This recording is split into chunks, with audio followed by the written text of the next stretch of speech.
आज अपने को जाने का है नागपुर से 80 किलोमीटर दूर जो गिरट गांव के पहाड़ी ऊपर एक।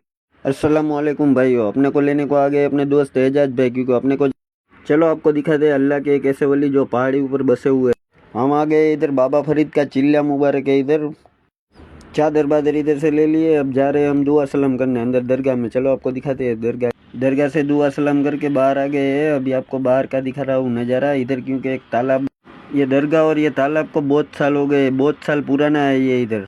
और यहाँ पे बंदर और जानवर भी बहुत है, क्योंकि ये दरगाह पहाड़ के ऊपर है। ये दरगाह में आने का मेन गेट है और ये बाजू में उसका तालाब है बहुत बड़ा। और जैसे तैसे करके एक बंदर को चना खाने पे मना ही लिया मैंने, क्योंकि ये देखो कैसा चना खा रहा है। चना खा के ये तो बिल्कुल मस्त लग रहा है। यहाँ पे ये बंदर का भी ध्यान रखना पड़ता है, क्योंकि ये कभी भी हमला कर देते। चलो दोस्तों इधर से निकलते हम, क्योंकि हमको अभी जाने का है बाबा ताजुद्दीन बाबा की दरगाह। ये पहाड़ी का व्यू है, जो पहाड़ी के ऊपर ये दरगाह है।